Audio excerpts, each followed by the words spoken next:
Ladies and gentlemen, welcome to the Revere City Council Subcommittee on Public Works. Please rise and salute the flag. I pledge allegiance to the flag of the United States of America and to the republic for which it stands, one nation, under God, indivisible, with liberty and justice for all.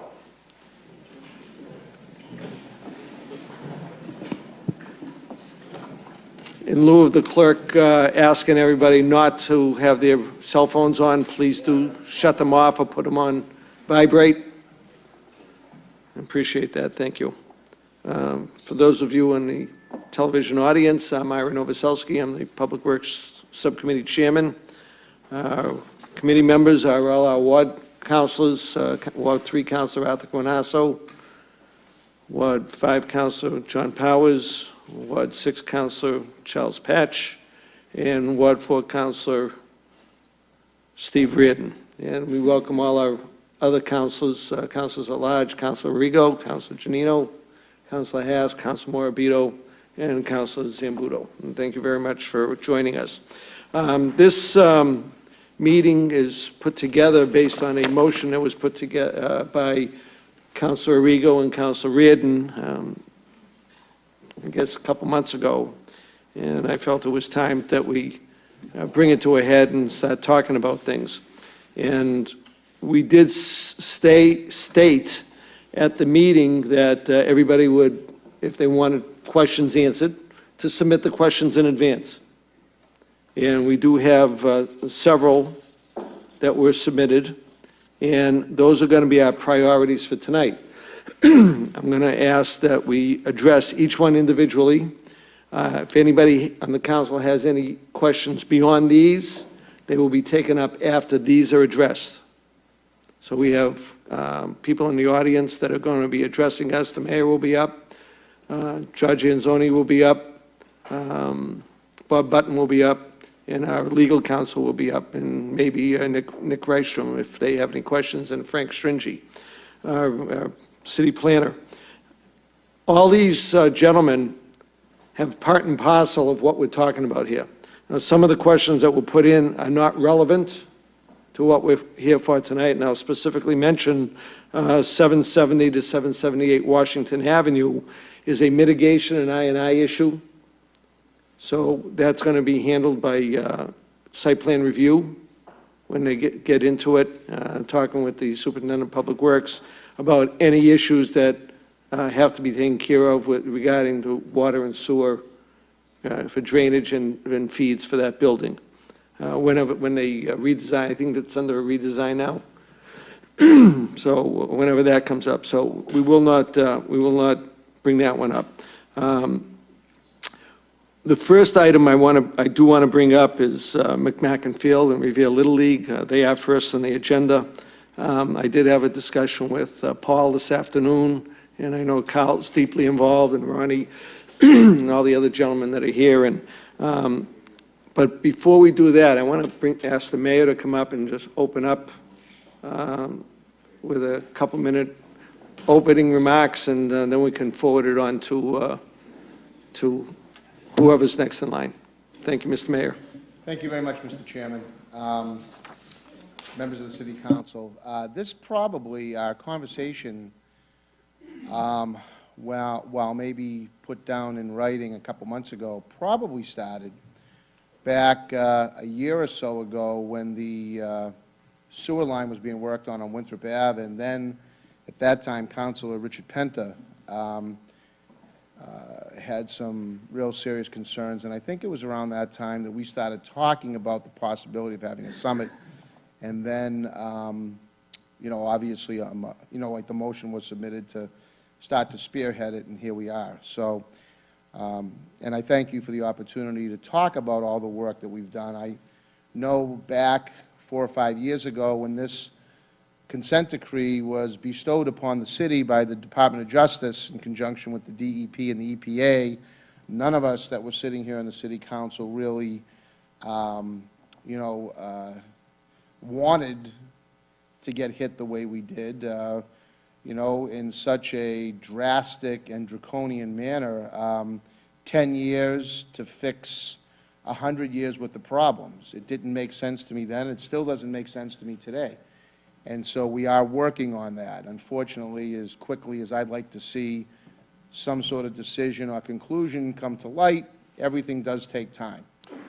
So I do have with us, and I guess for the sake of introduction, our Director of Finance, George Anzoni, City Solicitor, Paul Capizzi, our legal counsel representing the city with the EPA, DEP, and DOJ, Michael Leon, our city engineer, Nick Rystrom, obviously Bob Button from our engineering firm, CDM Smith, and Frank Stringy is here also. And you should know that water sewer issues in the city are always front and center. I know many of you call City Hall from time to time, whether it be for some sort of a backup, whether it be for some sort of a flooding issue. And obviously, it's in all of our best interest to solve these problems as quickly as we can. And we want to solve them. There are studies that go back to the 60s and 70s that have indicated that the city should be working on our infrastructure. But unfortunately, it's not always a priority, or hasn't been a priority if we're not having our feet held to the fire. Let's face it, we're spending $40, $50 million right now over the last 4, 5, 6 years. If we had our druthers, we probably wouldn't be spending that money. But unfortunately, it came to a point where the Department of Justice essentially threatened the city with a lawsuit, and at that time, my predecessor, Mayor Ambrosino, signed off on the consent decree that committed the city to a certain amount of work. So here we are today. I received all the questions that the City Council has prepared, and I think it might make sense, Mr. Chairman, if I call upon our legal counsel right now, Michael Leon, to kind of give the City Council an overview as to where we were, where we are, and then maybe along the way, if there's a couple of those questions that will just be answered automatically, maybe they will be. But I think right now that he might be the best person, because what I'm hoping, or what I think you may want to gain from tonight's meeting, is to understand exactly where the city's at with respect to our plan to not only comply with the consent decree, but what are we doing going forward? What have we done? What kind of impact has that had? And what should we, as ratepayers, and we're all ratepayers, what should we expect going forward? So if it's okay with you, Mr. Chairman, I'd like Michael Leon maybe to come up and start that dialogue. I don't have a problem with that initially, and if you can keep that one kind of short, because I do have some citizens here that want to discuss McMacken Fields, and so I want to be able to, I don't want to keep them here all night long and try and make them understand what's happening as part of the, so I've had discussion with Bob Button, and he has some discussions over. Just, okay, listen, it's your meeting. If you want the McMacken Field people to come up here now, that's great. Just so you know, within the confines of the consent decree, McMacken Field doesn't fit into that. That's a privately owned piece of land. As much as I want to help them, as much as we all sitting here want to help them, there's certain things that they have to do to allow us to help them. I can no more go on to their property and fix their problem than I can go on to Councilor Right. Powers or Councilor Patch's property and fix their problems. And that's understood, Mr. Mayor. Okay. Yeah, okay, thank you. Give me a couple minutes, Counselor. Name and address for the record, please. My name is Michael Leon from Nutter, McLennan, and Fish. I'm the city's special city solicitor, city council, in connection with the consent decree compliance. And thank you, Mayor Rizzo, for giving the council an overview. In just a couple minutes, I just want to remind everyone about the obligations that the city has committed to when it signed the consent decree that was negotiated by former Mayor Tommy Ambrosino. As the mayor said, and I've said once before when I appeared before you a year ago, this consent decree is perhaps the most draconian, onerous consent decree that I have ever reviewed in all my experience with this process. And the reason it's particularly draconian is because the consent decree was imposed on the city without the EPA, the Department of Justice, or the DEP even having a full understanding of the magnitude of the problems that the city faced and the type of solutions and the costs that the city would have to incur to fix the problem. And as the mayor said, the city has suffered a gradual decline of its wastewater infrastructure for probably 80 years. It hasn't been properly maintained. It's had a series of failures. And on top of that, this city is in a particularly difficult geographic situation because so much of the city lies within the floodplain. So, and you have, on top of all that, a very inadequate stormwater problem. And when you add all of those three components together, you realize that the city was a major target for a federal enforcement action because of the number of instances when the sewer collection system in the city of Revere basically failed, leading to raw sewage on public streets, sidewalks, playing fields, and backed up in people's homes. So it's with that condition that really forced EPA to take specific focus and have a specific focus on the city and require the city to address the problem. The real difficulty is that the EPA gave the city effectively about 12 years to solve a problem that realistically should probably take 50 years. And the reason I say that is not only because of the complexity of the problem and the difficulty of analyzing how many types of fixes and repairs are necessary to deal with the sanitary sewer overflows and the related stormwater problems, but also the fact that our sewer collection system in this city, being 100 years old, is leaking all of the time. It's leaking, you've got holes in it that are basically bringing in tidewater, groundwater, and I can only say probably 5,000 or 6,000 individual sump pumps in individual basements that are pumping effectively groundwater and rainwater into this sanitary collection system, which was not designed to manage it. All of those problems have to be fixed in accordance with the consent decree, and each of those problems is only now being addressed on a bite-by-bite basis. And every year you've been asked to authorize the borrowing of $7, $8, $9 million to begin to chip away at this problem. So I want you to understand that the city has each year made significant progress, borrowed money, expended money, tightened up significant portions of the collection system, probably spent about $40 million to date, not only analyzing the problem, but year by year, going down the streets, figuring out where the most significant failed systems are. The city, I think to its credit, has implemented this amnesty program for the sump pump removal, which is a start. And I want to emphasize, it is a very small start to tackle an enormous problem. To date, the city has probably only removed, since the amnesty program is in place, about 100 sump pumps. If there are 6,000 sump pumps, you can only begin to understand the magnitude of the problem. Yet each and every one of those sump pumps and roof leaders that's connected to the sanitary sewer system is further surcharging the system. It's further creating the risk of sanitary sewer overflows and the possibility of raw sewage entering the public ways, which is obviously unacceptable. So it is our goal and our mission to continue to work and confront the Environmental Protection Agency and the DEP to implore them to work with us, to be more reasonable about the schedules and the obligations, to understand more fully the city's financial capacity to pay for all of these improvements that are necessary, because it's not simply replacing a pipe, it's not simply relining a pipe, it's not only removing hundreds and hundreds and thousands of sump pumps, but it's also fixing and building a stormwater system that's going to allow the city to have some place to put all the roof drains, all the sump pumps that have to be accommodated if you want to take them out of your sanitary sewer system, leaving only the necessary capacity, the capacity necessary to handle our wastewater, which is what we're required to do under the consent decree. So I don't want to get into the details of the city's discussions and negotiations. Obviously, those are very sensitive at this point. We are engaged in meetings with them this week.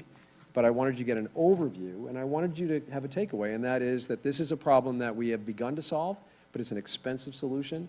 There's no easy answers. There's no money coming from the federal government. There's only loan money coming from the Commonwealth of Massachusetts. And ultimately, these are costs that are going to have to be passed through in the form of rate increases over the next many years to basically correct the problems and then maintain a rebuilt system. So I'll leave you with that because I know there's a lot on the agenda. Thank you, Councilor. Okay, as far as McMacken Field, move on to that. Can I give Bob Button, who wants to lead off on that? Anybody? I know the mayor already made his statement, so I know if you want to say something further, but. Okay, yeah, so let me just say before Bob comes up, just to kind of cue him up to come in and pick up where I left off. We have had several conversations, and not reactive conversations, proactive conversations with McMacken. Nobody likes to see that field flooded, less than I do, and I would say that would include all of you here. I mean, we drive by and it's deplorable. I mean, it seems, you know, we all want to see kids down there playing and coaches down there coaching and parents down there watching their kids, you know, so, but when you're talking about, you know, you drive by and you see how low relative to sea level that it is, it's always been an issue. And, you know, there's a number of factors that have played into that. Now, CDM Smith and Bob Button has participated in these meetings. I think they want to be helpful, but they can't be helpful spending lots of money. They can give a little bit of expertise, and if they're retained, certainly they can, you know, help out in that respect. But again, it is private property, and I'll bring Bob Button up now so we can kind of follow up on that. Thank you, Mr. Mayor. Robert Button with CDM Smith, Boston, Massachusetts. Just to cue on what the mayor was saying, we have had numerous meetings with the members of the Little League. I've attended those meetings. We've looked at the history of the property in terms of transfers of land and construction of some of the condominiums and parking lots and whatnot next door. We've looked at the surface of the field with respect to the ocean level. And we've looked at the magnitude of work that's been done, not only on Winthrop Ave, but on the Parkway, on Victoria, on basically every street in the area of McMacken Field where the city has done work to the wastewater collection system to keep those pipes from leaking. And when those pipes leaked and allowed the stormwater to get in, which it's not supposed to be, as Mr. Leon was saying earlier, Attorney Leon was saying, they've effectively, the sewers have acted as a part of a French drain for that field. And they've helped, in addition to sun and warm temperatures and that type of thing and no rain, they've helped to allow to make the field playable in the past. That French drain has rightfully been sealed up around the field. So now the options to really fix the stormwater flooding problem and the groundwater problem involve expenditure of capital resources to put in under drains, pump stations, those types of things. And, you know, as I understand Mass General Law, the city expending those types of dollars on private property is not allowed. So from an engineering perspective, we've identified solutions. We've gone to meetings to try to help. I love to see kids play baseball. I'm a huge baseball fan, so we want to help. But there are only certain things that we can do legally, and until the parties to that particular issue come to some sort of agreement, which is beyond my responsibilities as an engineer. Okay, thank you, sir. Can I get a response from one representative from the league, you know, that's here, whether Ronnie or Paul or Carl, I don't care. I just want you to understand what's happening. It's not that we're trying to, you know, leave the field underwater. You know, we want to do something, but basically, right now, our hands are tied. So until you folks make some kind of decision, you know, it's up in the air. But Ron, name and address for the record, please. Ron LaGuardia, 83 Sewell Street, Revere. Lifelong resident of the city. I was on the board of directors, a coach, manager, umpire, and president for 16 years, and with the league for almost 40.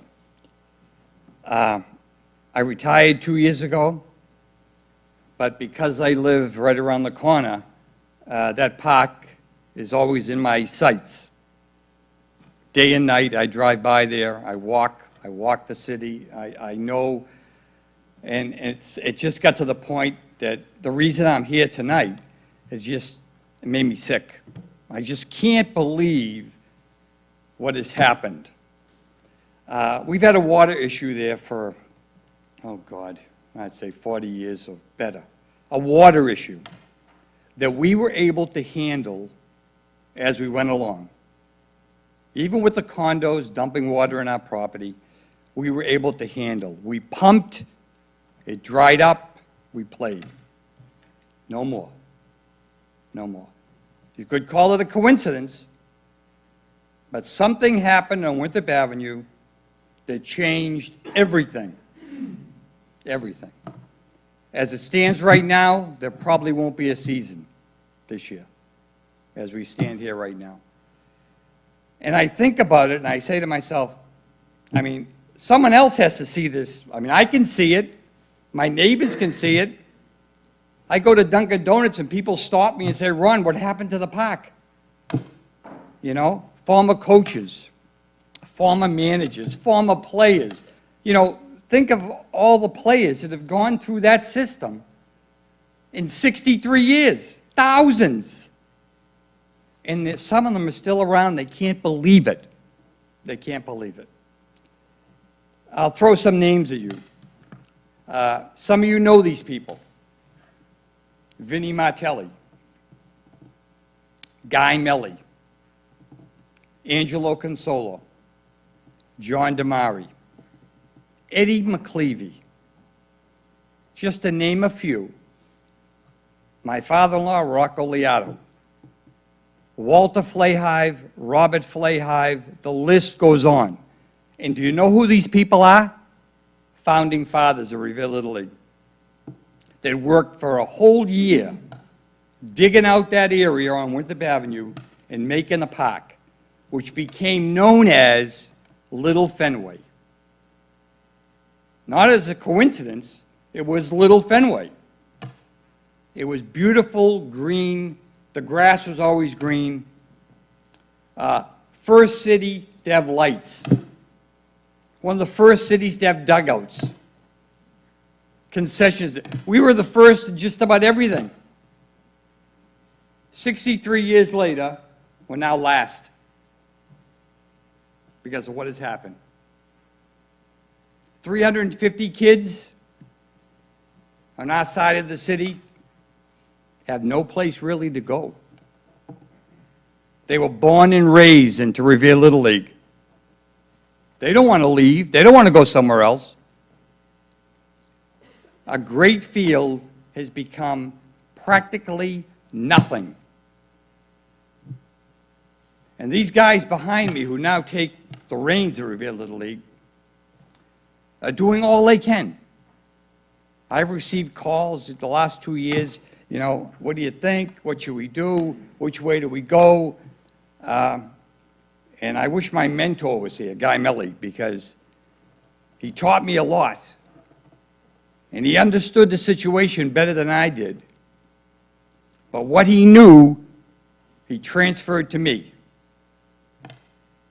From the beginning, when Billy Reinstein sold the property to Revere Little League for the sole purpose of Little League baseball being played there, that was it.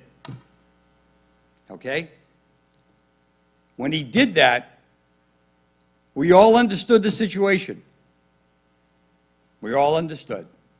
When they built the condos behind the ballpark, we all understood.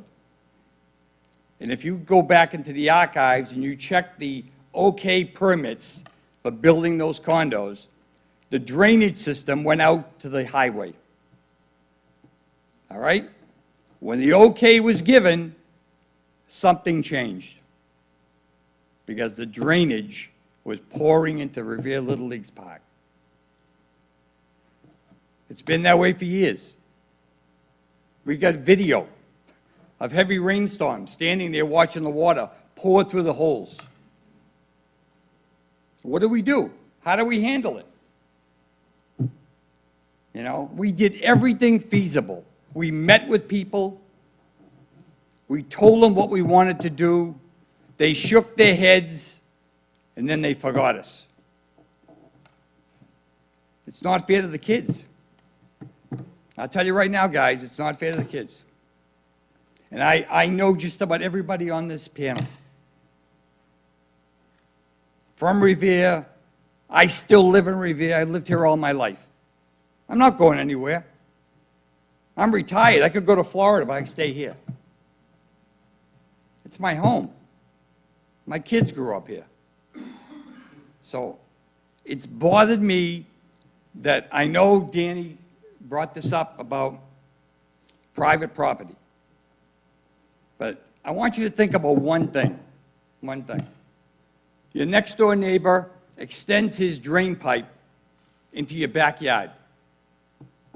So every time there's a big rainstorm, you get loaded with water that's really his. Are you going to do something about it? Of course you're going to do something about it. We're in the same boat at Revere Little League. That water's pouring in. Now, the water table, which was a foot below the ground level, is now, they tell me, 8 inches above, which means you can pump 24 hours a day, 7 days a week, and it goes nowhere. Nowhere. Coincidence? That didn't happen until they did the work on Winthrop Avenue. And if no one wants to take responsibility, they can say, oh, you own your property, we can't do anything. Someone has got to take responsibility for what happened. We had a good thing here. It's now ruined. It's ruined. And as a voter, as a citizen, as a former president for 16 years, I'm appalled. I just, like I said, I love this city. I can't believe it has come to this. I really can't believe it. I just hope that you can get your heads together, come up with something, anything. You know, I know it's going to cost money. We all know that. But these guys, they want their kids to play. They want them to play. And so don't I. In closing, let me just say this. We had the best field that I know of in the eastern part of Massachusetts. It's now ruined. And all those gentlemen that I mentioned dug it up and fixed it and set the whole thing in motion for naught. I went to Dunkin' Donuts yesterday morning. I ran across a former board member. That board member said to me, Ron, what happened at the park? And the next thing that board member said, former member said, was, Guy Melly must be rolling over. Thank you. Thank you, Ron. I think we all know what happened. You know, and it's not a coincidence, it's just something that happened as part of our issue in the city of Revere is citywide, as far as the consent decree is concerned.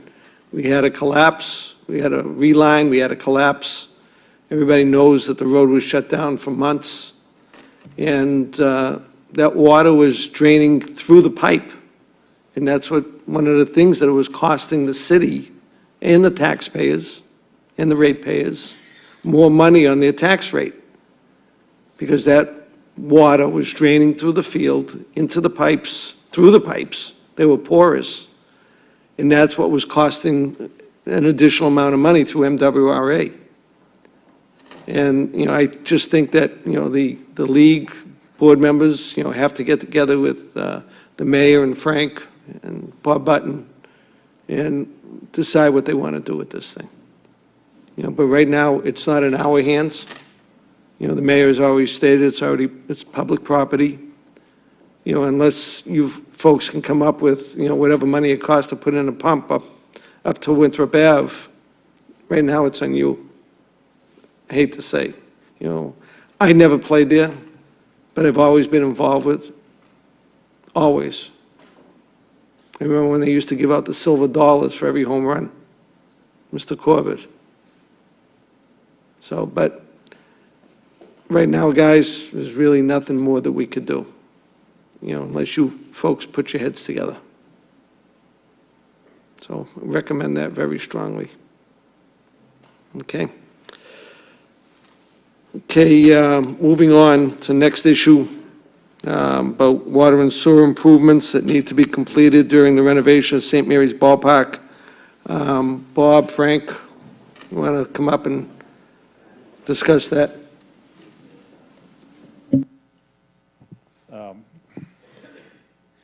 As far as the St. Mary's Ballpark, we're in final design now, and our plan is to build a concession stand with bathrooms at that facility. So bringing water service in, and tying the plumbing to the bathrooms through a service line to the new pump station at the end of Malden Street is all we have to do right now with the field. All the improvements that have been done in the past, redirecting that sewer line up to Malden Street, up to Washington Avenue, has solved the problem with surcharging around and going into the field. So I know we did have, the last severe storm, we had surcharging of that manhole in front of Stop and Shop on Washington Avenue. That surcharging didn't get into the field. It stayed within Washington Avenue, and it didn't drain into the field. So at this point, I don't think we have any improvements to make other than bringing service lines into the field for sewer and water, unless Bob has anything else to add. No, I think, if I could, Councilor, and Frank, I think I just wanted to reiterate what Frank said, that the Goldie Street project that this body approved several years ago made sewer and stormwater improvements in that area. There's a Malden Street pump station, as Mr. Stringy mentioned, so this is really connecting a small service line to provide water and a small drain line from the concession slash, not drain, sewer line from the concession slash restroom building, much like any normal house service would be. It's part of the cost of that project. There is one important thing to keep in mind down there, and again, in this Malden Goldie Street area, after the work was completed, there was some extensive rainfall, and we had a public meeting in St. Mary's with the mayor where we met with the neighborhood down there, and one of the issues that everybody needs to keep in mind in that Town Line Brook watershed is that most of those properties below Washington Ave were built in the 100-year floodplain, and they are below flood elevation, stormwater flood elevation. We had an active sanitary sewer overflow in St. Mary's parking lot that I, on more than one occasion, videotaped and watched, pouring raw sewage into that baseball field, and you all know that because you've seen it before. That manhole was removed, and that pouring of sewage into those fields was stopped as a result of the consent decree, but that property is still in the 100-year floodplain. So I wanted to reiterate that to everybody so that they realize, without a pump station on the Town Line Brook and other things to solve a bigger problem in that area, if we get excessive spring rains or snow melts or those types of things, there's always the potential under the right, God-created conditions for there to be flooding in that area beyond the work that's been done to date. So, thank you. And we appropriate enough money for that? Yes, we appropriated enough, we did the work, and with respect to the design, as Mr. Stringy indicated, we're in the middle of the final design now, and we'll be putting that project out to bid so that those fields can be constructed. Of the fields, not this concession building. Yeah, I would just like to add, we're running into a situation now where we are in final design. And again, that $2.1 million bond that the city council passed years ago is not going to be enough to do what we want to do down there with all new lighting, 3 new ball fields, irrigation systems, concession stands with bathrooms. So I will be back to the city council along with the city treasurer to ask for a new loan order on that. Once I have the final estimates from the final design construction costs, I'll be back. But $2.1 million is not going to do it. It is what it is. If we want to get the fields to the caliber we need, it's going to mean more money. Hate to throw that on you at this point, but it is what it is. Do you know how much more? Yeah, we're looking at another $1 million. So,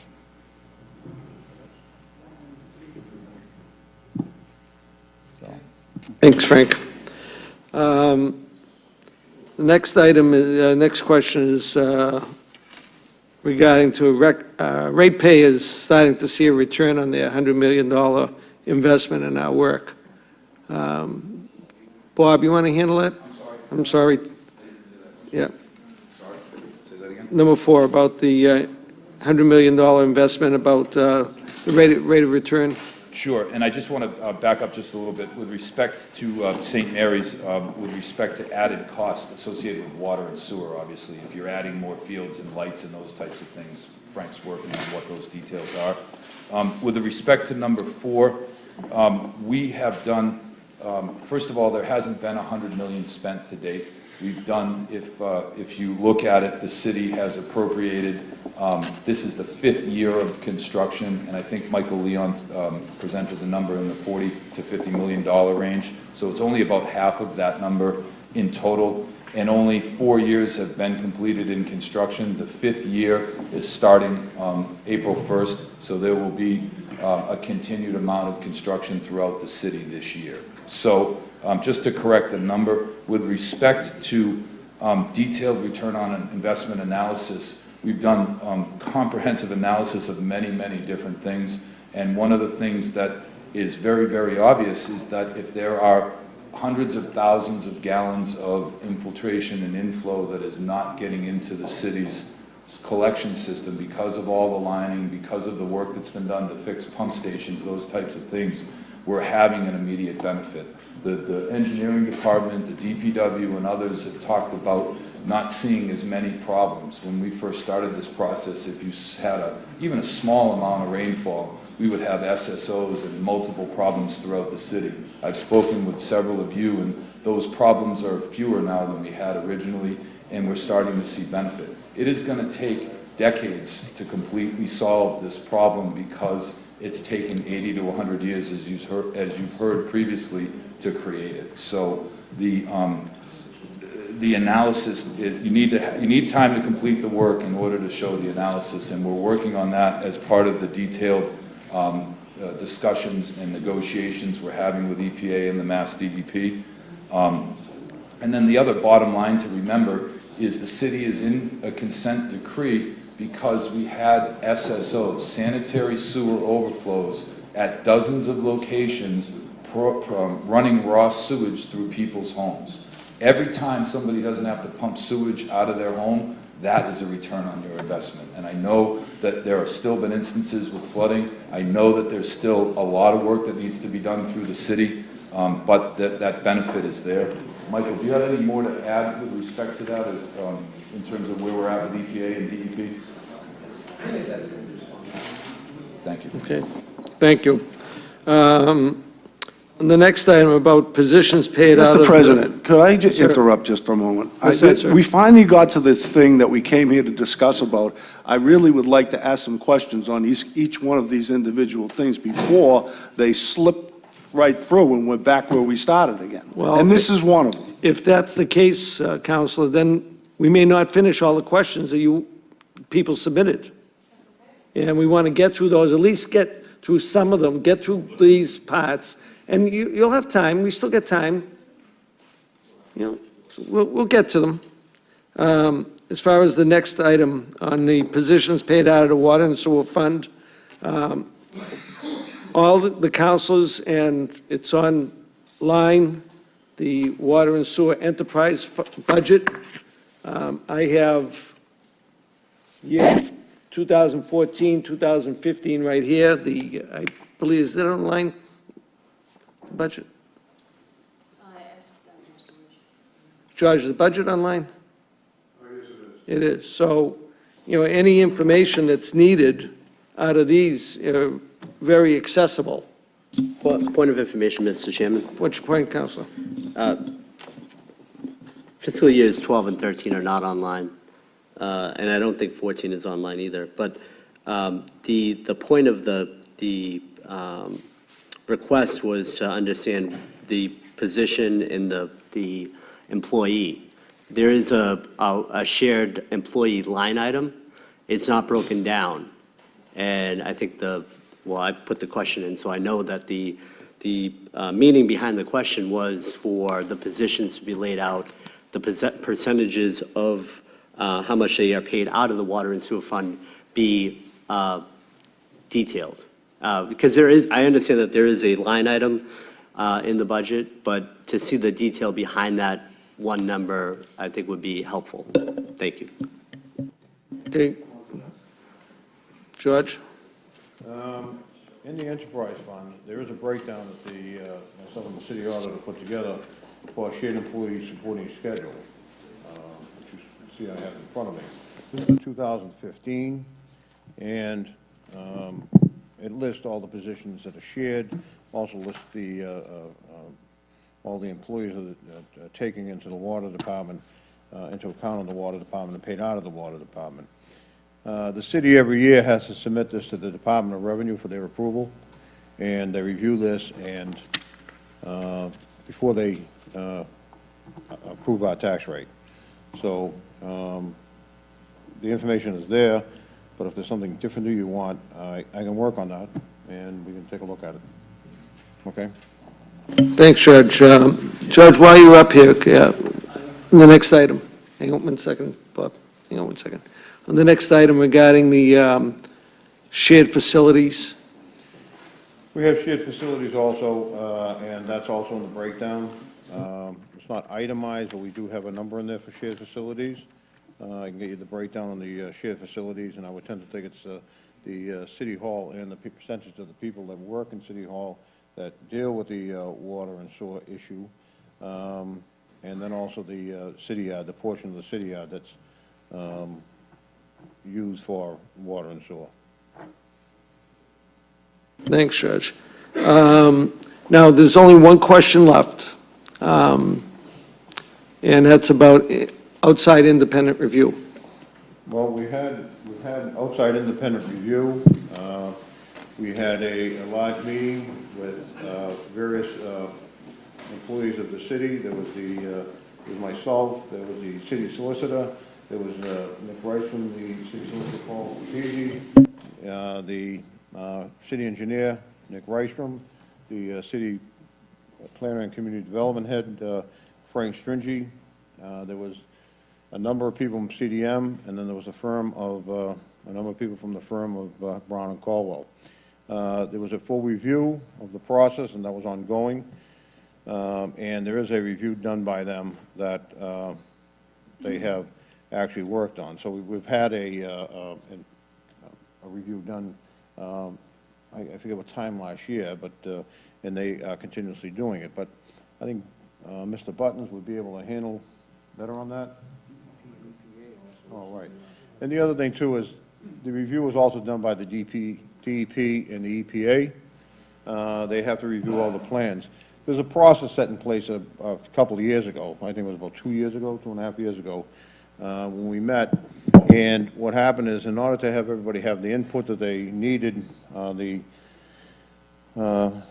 superintendent of public works, the city engineer, and the city head of community development and city planner, Frank Stringy, and Nick Reisman and Don Goodwin, all meet with members of the CDM on a biweekly basis to review what is planned and what is to be submitted. They have to sign off on it before it goes into the planning stage, actually submitted for a plan. Then the DEP and the EPA actually approve or disapprove the plan. They've approved them all the time. But that's the procedure that follows. Beyond that, we had the review of a Brown and Caldwell, which was very intense, and I believe satisfied the requirements of having a review. Thank you. We've taken care of the questions that were submitted, and now, with the makers of the motion, I'm going to start with them, with Councilor Reardon, member of the committee. Thanks very much. Perhaps we should just have a quick overview, and I'll do it by way of questions. I'd like to talk to Bob, because he's the engineer. I know he has the engineering type answers, so I'm not going to suggest. I'm not even really that interested in the money. We know how much we spent, $40 to $50 million. My question to Bob is, what have we gotten? And I think what most people want to know is, what have we gotten out of it? Bob, if you could just address a couple of the questions for me, and I need to make kind of a statement. You can correct me if I'm wrong, okay? When we first started to doing this, my understanding of this is that we had essentially 3 problems. First of all, we had an infiltration of the sanitary system. Yep. And we had two sources of that infiltration. One was breaches in the delivery system, the system that delivered the sanitation to the MWRA. we had massive issues of infiltration in the pipes. Is that accurate? Yes, it is All right. absolutely accurate, Counselor. And the second issue we had was intentional infiltration from sump pumps, et cetera. The term for that is inflow, but you're correct, that was another component of the problem that has been there for many, yes. All right. Yes. And the third issue we had was infiltration of our stormwater system from various sources, seawater especially, because of the fact that, again, we had pipes that were old and decrepit and were not adequate any longer to send the stormwater to a place other than the sanitation system, which it doesn't belong in. Is that accurate? That's absolutely accurate, yes, in terms of those three things contributing to the problem, yes.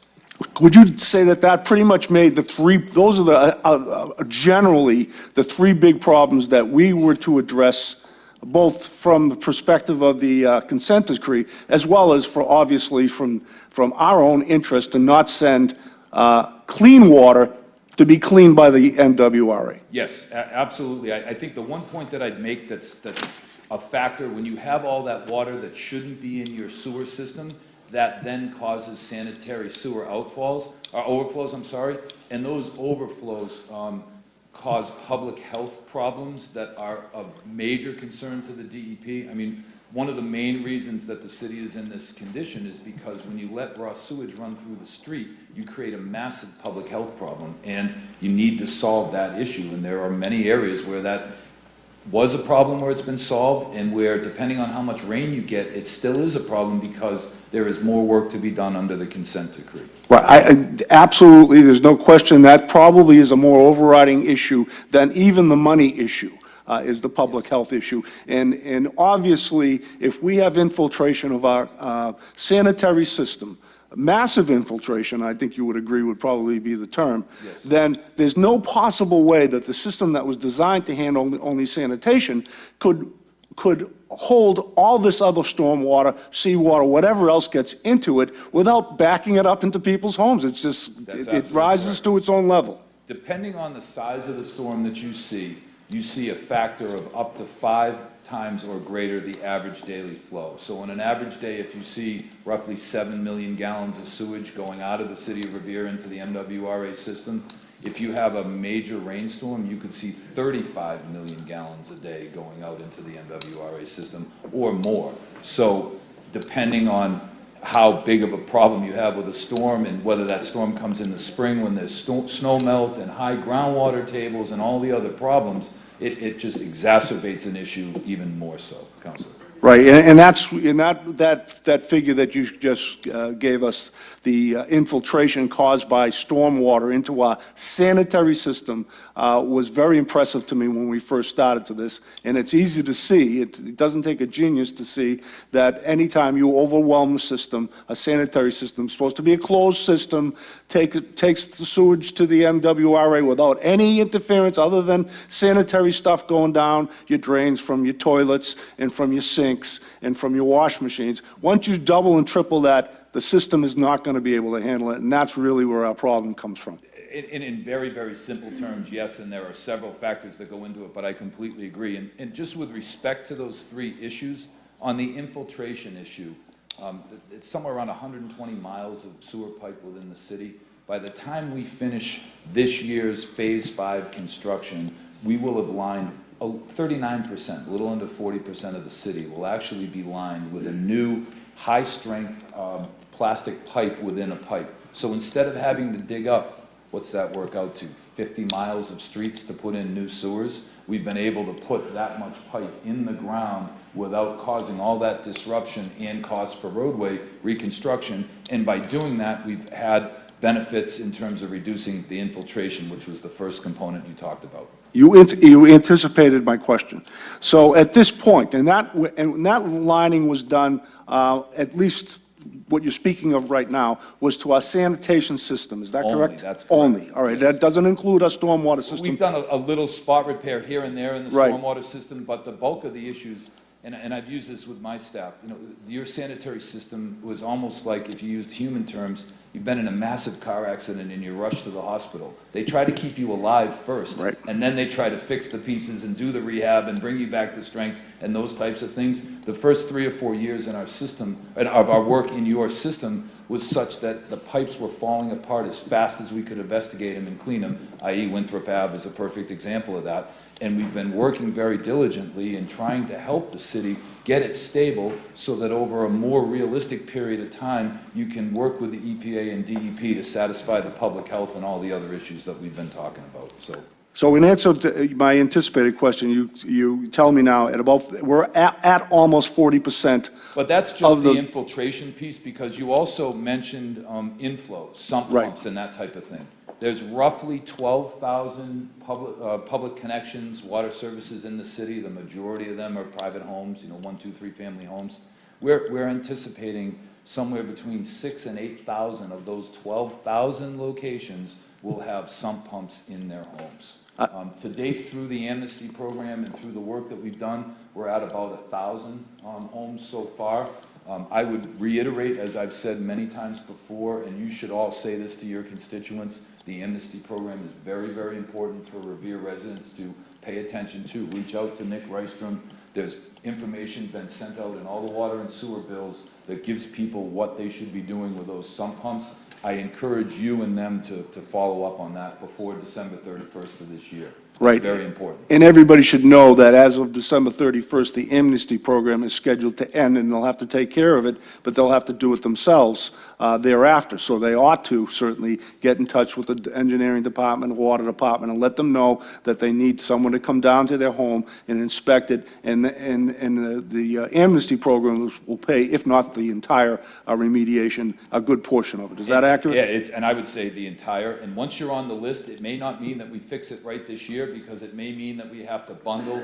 For example, there are many, many streets in the city that have absolutely no stormwater drainage in those streets. So if we were to reconnect sump pumps and have that entire street pump out onto the sidewalk, in July, when it evaporates in a couple of hours or a couple of minutes, it's maybe not an issue. In January and February, when it freezes up for weeks on end, that's a problem. So we're trying to fix the sump pump problem, but fix it in a responsible way so that we're not creating a public safety issue for you or your constituents. So that answers kind of another question I was going to ask. Approximately what of the infiltration from the sump pumps are we dealing with? And I think you said about approximately 10% at this point. And the other point to keep in mind is with the sump pumps, those sump pumps run effectively all year long. You get a rainfall event where you'll get a big spike, but you've got many folks out in Councilor Powers, all along the sand, along the beach, and in many other areas of the city, where their pumps come on twice a day with the tides, or they come on, for weeks at a time during the spring. Every single gallon that those sump pumps pump into the sewer system runs through your meter, your ratepayers pay for it, and it causes all those other capacity issues that we were talking about previously. So the sump pumps, that inflow source is critically important. And then the last one, if I could, Councilor, that you mentioned, the stormwater system, that's also an inflow. It's a component of water that shouldn't be there. And as we've done this investigations and these linings and this rehab of 40% of the city, we've found and already eliminated multiple inflow sources. We have contracts this year to eliminate more, and as part of the sump pump program, we're looking for roof leaders, we're looking for all these other private inflow factors that impact what has to happen, because if we don't get it out at the house level, the capacity and the resources will have to come at the street level or the city level, and it's the right thing to do and more cost-effective to get them out properly, and that's what we're trying to do. Thank you. And Mr. President, if I could just be given a little more leeway on this. So we're almost halfway there at this point, little less because of the construction issue. This is our 5th construction year coming up. Well, and the other thing you need to keep in mind too, Councilor, is that we've made significant progress with one portion of the problem, which is the infiltration and the inflow. The city also has 26 or 28 stormwater and wastewater pump stations. We're probably about a third of the way, plus or minus, through rehab of those. There are many more that still need, if not complete replacement, significant replacements and or upgrades of the mechanical systems, the wet wells, the force mains, the major elements of your pump station. So that's a component of the work that needs to happen. And then, in addition, and this year we're doing some of this work, is there are many areas in the stormwater system where there are no tide gates, or the tide gates have failed. And I'm not talking the sophisticated Oak Island type of automated tide gates. I'm talking even simple tide gates on the end of John Street, or one of the streets out in, various neighborhoods in the city, where every time the tide comes up, the stormwater comes up and gets distributed into the street. That raises groundwater levels, and it takes away from the capacity for people to pump into those pipes. So that if we can keep those pipes open or have capacity in them, when there's a groundwater problem in getting into people's basements, they'll have somewhere in the stormwater system to go. So although the city's made a significant progress in the order of 40%, and we've done all this work to the pump stations, one of the things that is complicated about the consent decree is there's a significant amount of stormwater work that needs to be done, and then even when all this work is done, because of regional conditions and capacity in the pipe, there's major other potential improvements that need to be made. And what we're trying to say to the regulators is that those improvements are something that we need help with. The city of Revere may need help from MWRA, from DCR. I've said this and we've had this discussion before, and that's still a critical part of the strategy that we have with the regulatory community. Okay, my last question is this.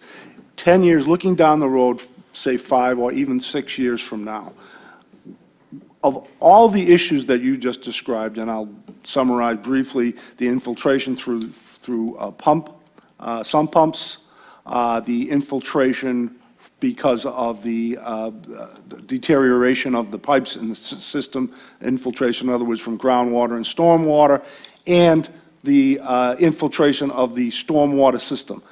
What percentage of those issues that existed at the beginning of this consent decree do you think will be resolved by the time we're done with this? Boy. High question, huh? God, if I had that intelligence, I'd have the Powerball, I think, too. Well, I'd only ask you to give your best effort. And I don't expect you to be a prognosticator here. I just, as a professional, what do you think is our best possibility of resolving, percentage-wise, of these issues? I think, and I was trying to think of exactly that sort of just big picture overall response. I think the city is making a very smart and a very strong investment and commitment into fixing your collection system, okay, which is the collection system is the sewer pipes that collect sewage from people's homes and businesses, convey it through the city into MWRA. We have made and we continue to make tremendous progress there.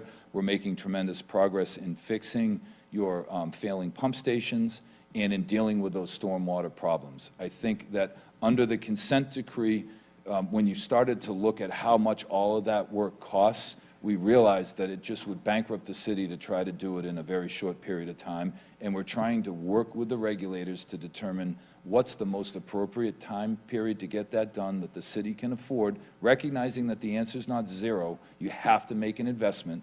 And looking at how can we extend the decree, as the mayor said, beyond the 10 years or the 12 years that we had initially to 20, 25, 30 years. So without getting into all the details of that strategy and how we're presenting that information, that's the ultimate goal. I've personally driven around the city in hurricanes and in big storm events looking for these problems. I've seen children playing in sewage in the streets, and personally and professionally, I believe that that's wrong, and nobody should have to live like that. We're trying not to do that in the third world. We shouldn't have that in our country. So personally and professionally, I feel very strong that that's important, and that the city has aggressively been trying to solve that problem for their constituents. And I would hope that we would continue on that path in a way that you can afford to do it. So that means you don't know. So- It's It's okay not to know. I understand that, Yep. and I understand that, but I think everybody out there ought to know that, we're trying our best, but we just don't know where we're going to be 10 years from now. If it was an easy fix, I'd be able to tell you that Sure. answer, and we'd be halfway there now. Understood.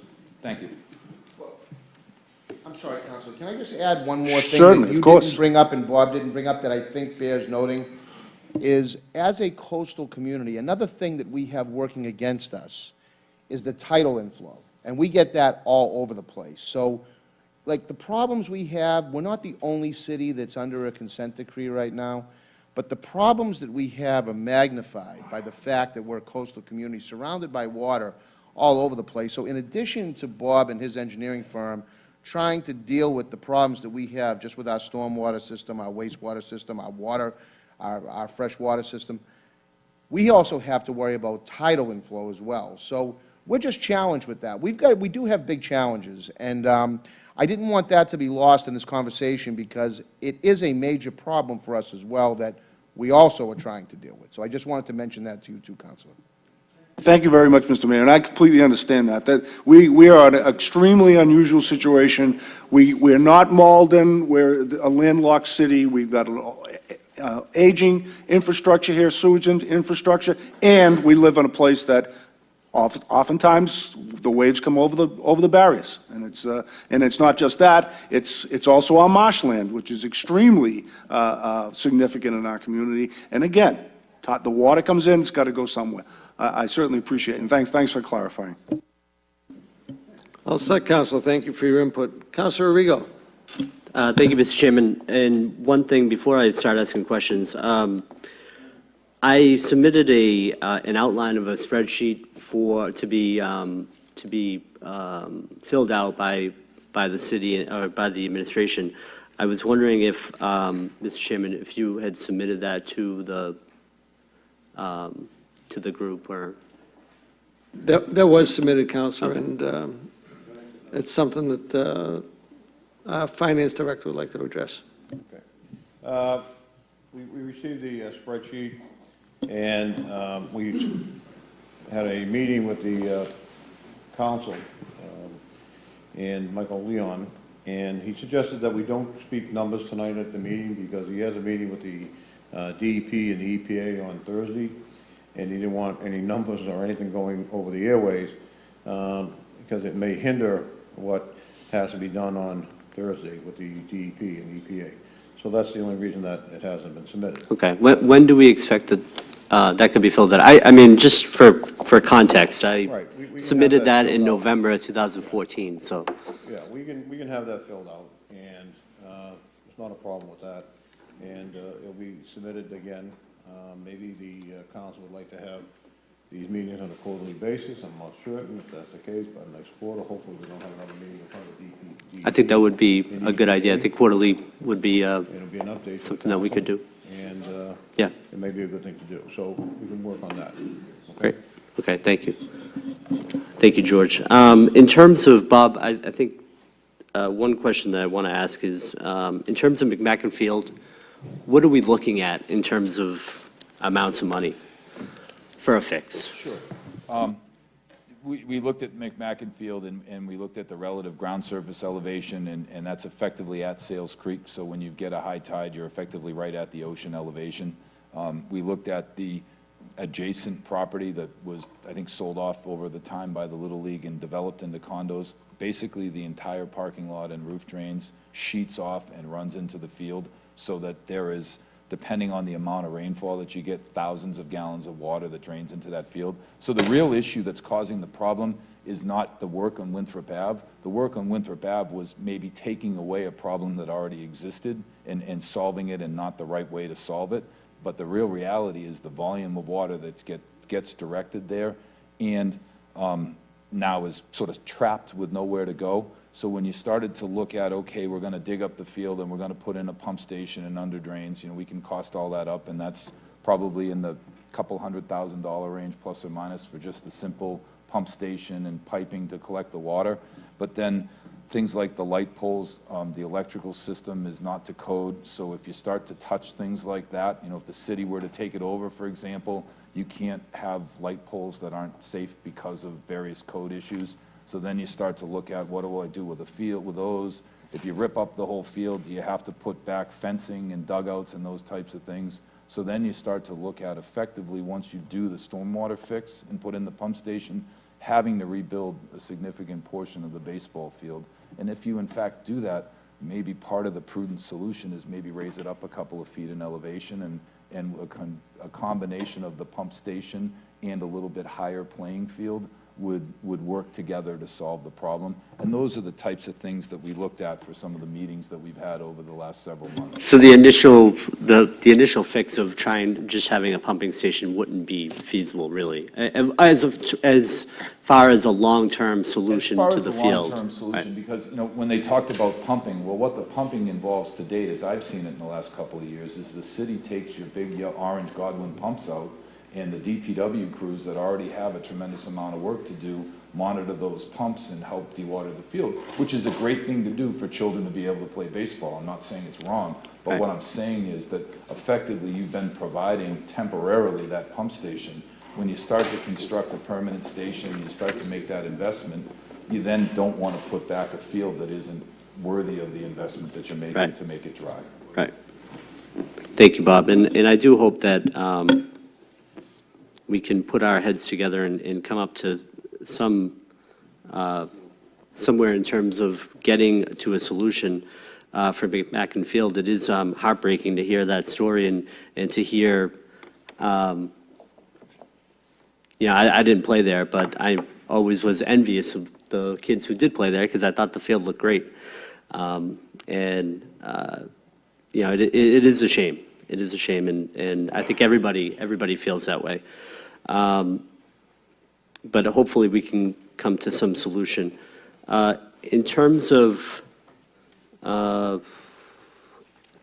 St. Mary's, so it sounds like none of that additional $1 million will be for any type of water and sewer improvements that need to be done? The connections there, again, are relatively simple, and that's the way I was answering that question, because it says, for this work, which I took to be water and sewer work. Right.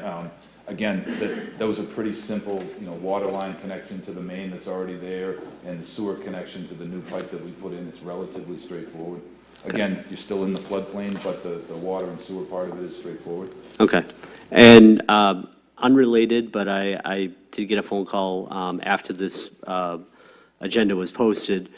Clifton Street up in North Revere has had issues in terms of water, and I talked to you, Bob, about it a couple months ago. I know that it's probably lower on the list because I think it is a stormwater issue and it's not necessarily a public health issue, but I didn't know if there was any, if that's on anybody's radar at all.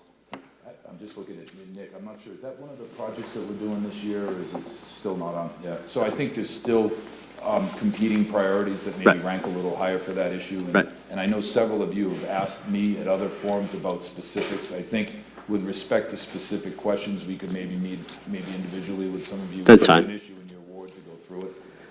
And Nick is certainly. Counselor, just to add to that, we had begun some investigation in that area of Right.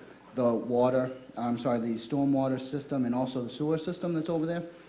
As you know, the DPW was able to obtain a CCTV truck last year, and we were able to use that to do some limited investigation before the winter showed up. And so, in order for us to try to understand what's going on over there, we need to really look at what's actually in place and, get our heads around how things are connected and things like that. And so the plan is to continue that investigation once we're out of this awful winter that we've had, and Right.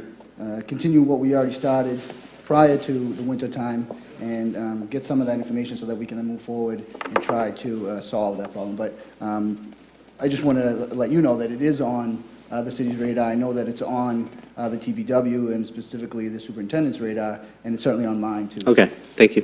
You're welcome. And then, Bob, just in terms of the consent decree as a whole, I think looking back and understanding that, we're not the only city to have to deal with this, but it does sound like we're the only city that has to deal with this draconian decree. Is there any background or context to why exactly we got hit so hard by the EPA and by the federal government? as your engineer, I can give you an answer. I think there's also a legal answer for this, and I'm an engineer, not an attorney, so Right. I'll maybe ask Michael to add to it. Okay. But in the 20 years that I've done this professionally, in the 30-plus years that I've done it personally, the city of Revere, through decades of deferred maintenance and oversight of various components of the system that predated everybody on this council and in this room, got themselves into a position where they had a major problem.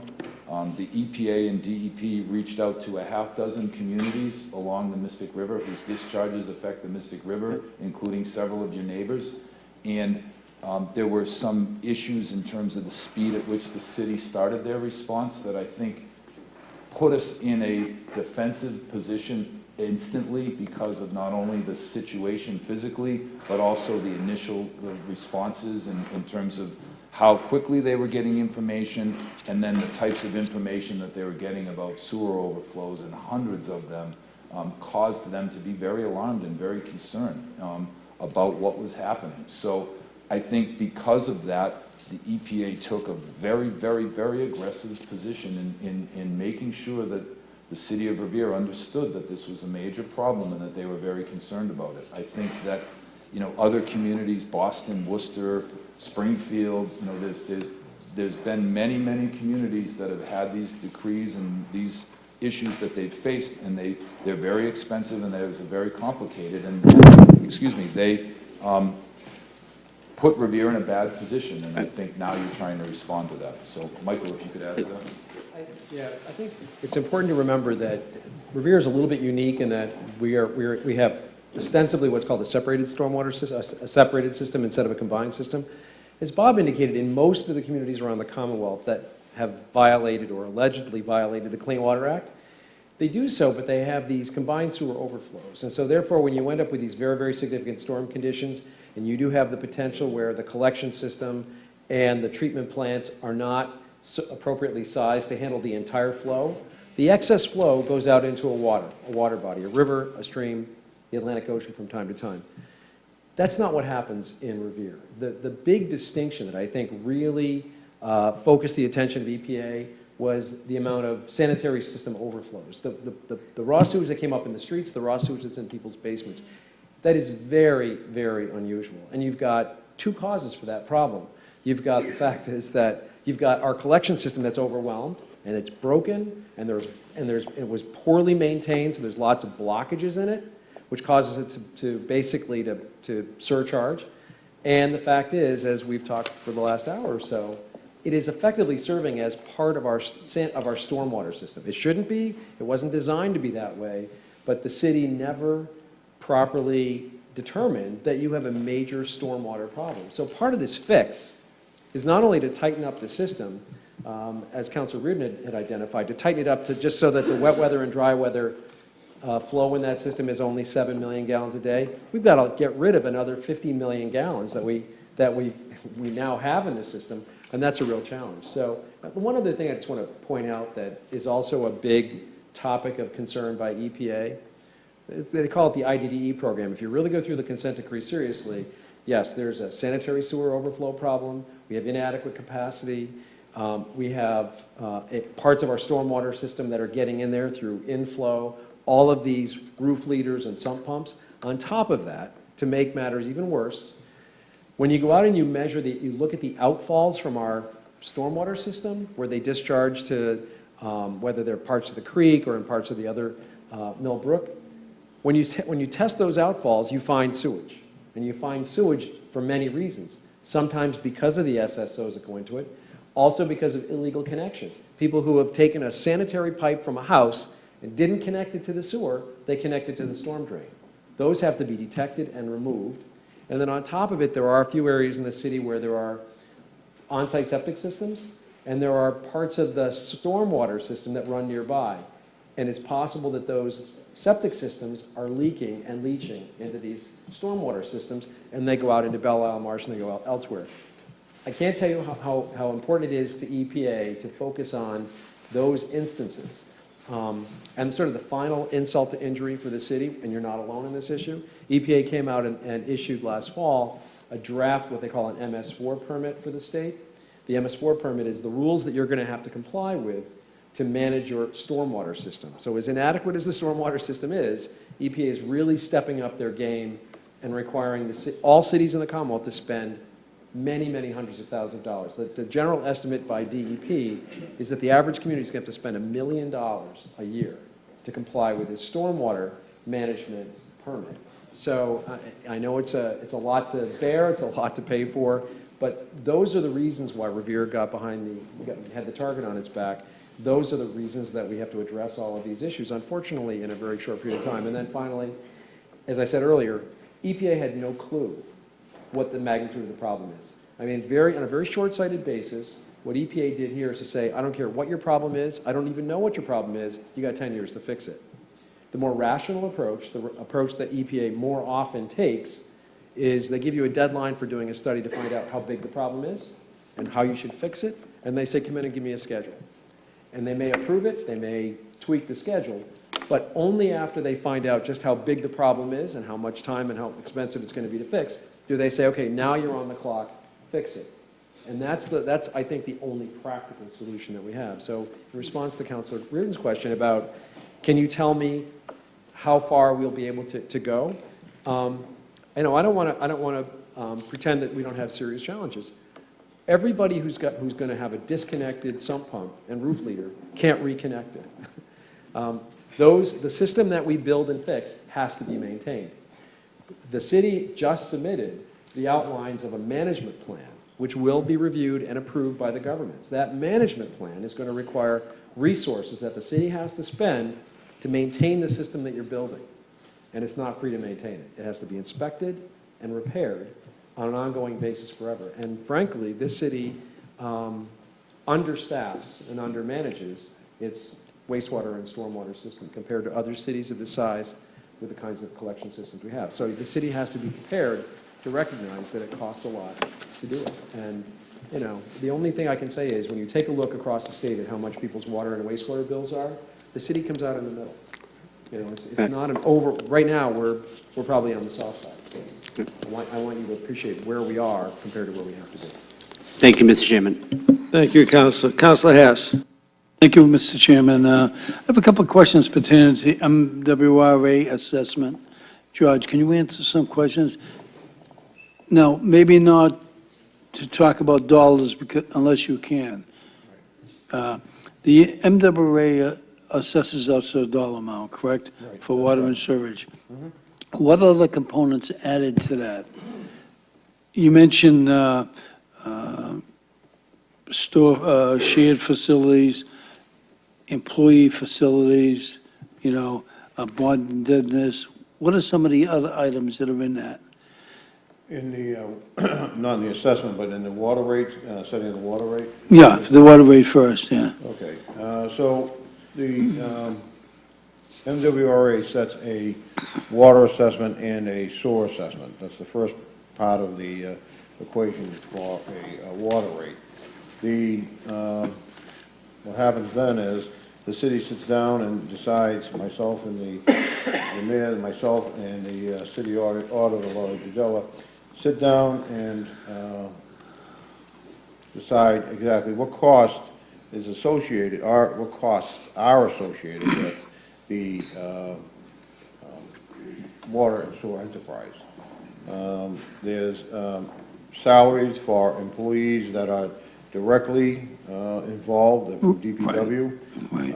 There's the percentage of the administrative staffs that actually provide support for the water and sewer departments. That would include a portion of salaries in various offices, auditor, collector treasurer, the mayor, the MIS department, the planning, community development, engineering, purchasing, soliciting, plumbing inspector, and those are the indirect costs. Then there are further costs, as the health insurance costs that go in there, and the health insurance costs, and then there are pension costs, debt and interest will go into the. Would that be, that's going to be a large amount, correct? It's gonna be a large amount of debt and Okay. interest. Then there's the credit that we get for the outside water meters, then there's the senior discount, And with all of that, we have to raise that amount in order to set the rate. So based on all of that going into the formula, all those numbers, all those salaries, percentages of salaries, direct salaries, equipment costs, and the health insurance, pension, shared employees costs, shared facilities costs, debt and interest, and the outside water meters and the senior discount, that all goes into setting the tax rate. Okay, The do water rate. you have this on a spreadsheet, On the the water and/or sewage? water and sewage, I do have it on a spreadsheet with the numbers, yes. Okay, For could the, you just, 2015. instead of going on, could you just provide me with those sheets? Sure. All right, and that will equal Provide what the- we're paying, what the citizens are paying for water and sewage. Isn't sewage roughly 3 times water? That's correct. Okay, The assessment is about, yeah, it's about 3 times the amount for the sewer. all right, you, And I also, at the time of setting the tax rate, the city submits to the city council a sheet like this. Right. You've seen when we submit the rate, and that gives you the breakdown of what we expect to collect and what costs that we have to raise in order to set the water and sewer rate. who sets the actual rate, the DPW superintendent? So it's just the sewer rate, and the water rate is set by the city council. Okay, you mentioned also the outside water meter. Right. Will the new system include an outside water meter? That's under discussion now. The new system that we're having, the radio control system, does not have that feature built into it. We may just, it's under discussion whether or not the policy of the Water and Sewer Enterprise Fund will include the outside water meter or not.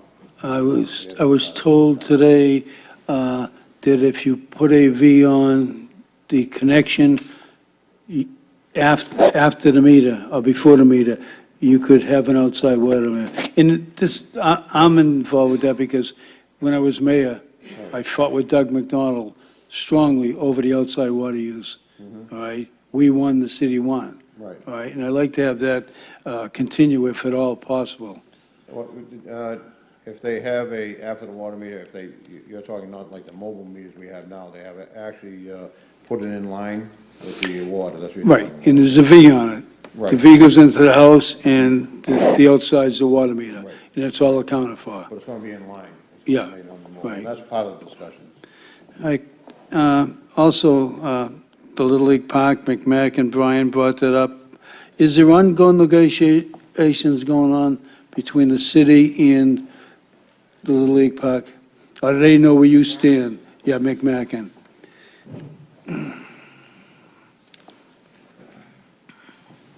Council, we have been talking with them, I don't want to say regularly, but we've had several conversations with them. In fact, I was just talking to one member of the board who seemed to have a different perspective as to who was going to get back to who next. You know, we want to help them. Right. And I believe the city council wants to help them. but, Absolutely. You know, we just need to get it worked out, similar to what we've done over here behind St. Mary's. Those fields, we were actually, the city was in active negotiations with the archdiocese over those fields Way back. before we came up with having to take those fields because of the new Staff Sergeant James J. Hill School. So it just became that much easier of a conversation after we knew we had to.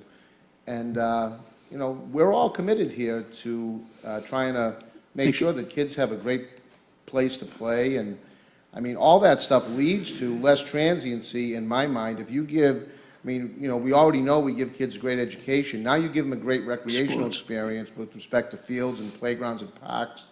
That's the stuff that's going to make the city less transient, make people want to stay invested here. So I am a very, very strong proponent of putting money into those resources. But, you know, we can't, at this point, we don't have any way to go in and fix their problem. over Private the- property, right. Thank you, Mr. Mayor.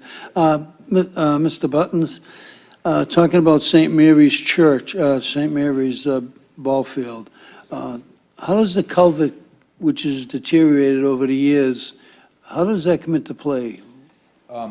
Because the town line brook, the Yeah. concrete line channel, if you will, what happens is that concrete line channel goes from Route 1, where the tide gates are, all the way up to Broadway in Malden and Route 99 as an open channel, and then it continues to the other side of Broadway as a closed culverted system.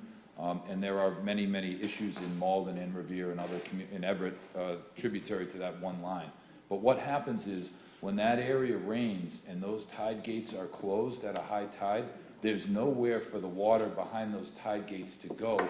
So the 100-year floodplain is mapped above the elevation of the field.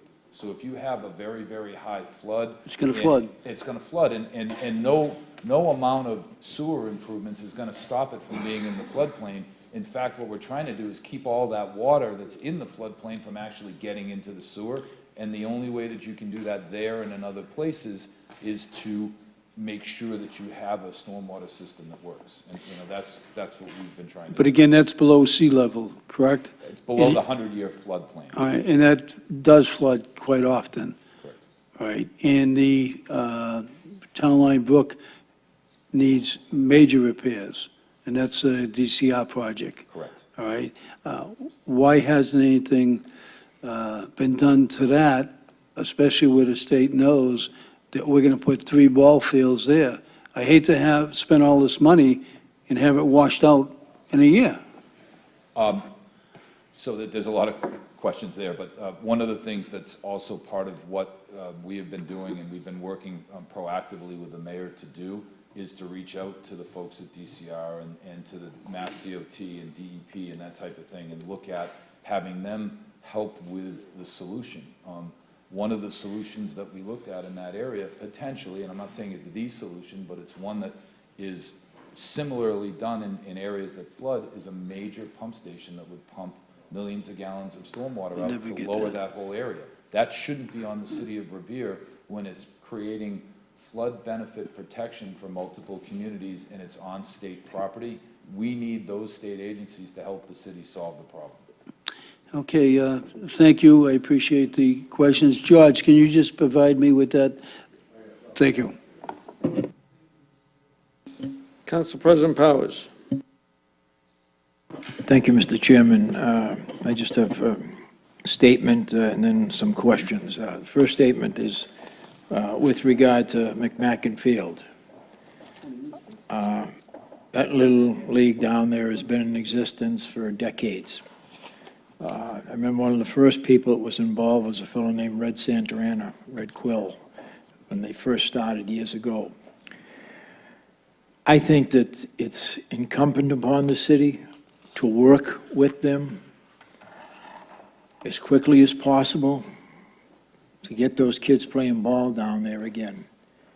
I've always felt that whether it's soccer, Little League, Hop On, or whatever it is, those are organizations that provide services to the city with regard to the coaches and the managers, et cetera, that if they weren't there, the city would have to be providing those services on its own. So I think it's incumbent upon the city to work quickly and effectively to get that situation straightened out down there. With regard to the stormwater, Bob Button, could you please? I heard you mention once the sophisticated tide gate out there on the B&M tracks. Well, Sure. I have to disagree with you on that. I don't think it's as sophisticated as it should be. We had a breakdown down there a couple of months ago. People had a foot of water down on Elton, Argyle Street, York Street, that area down in there. And I appreciate the fact that I've seen it firsthand, a lot of the relining of the sewerage pipes down there. Am I correct that when you reline a sewer pipe, that water that would normally, the stormwater that would normally infiltrate that sewer pipe is not going in there now? It's going, It's groundwater, but It's- yes. it's groundwater, It's okay. effectively not serving as a French drain and lowering the groundwater table any longer. exactly. And that's a good thing for the ratepayers. Yes. And it's a good thing as far as the health situation is concerned. It's the proper thing to do. It's how the system should perform. I agree with you 100%. But I also think that the city has a responsibility to the people that live in those low areas. I know the area I represent is surrounded by an ocean, a river, and marsh. Yes.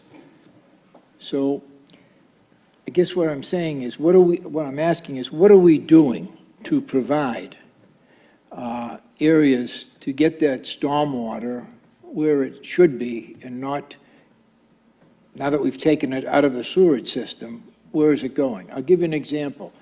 Down on Jackson Street. Are you familiar with the Jackson Street pump station?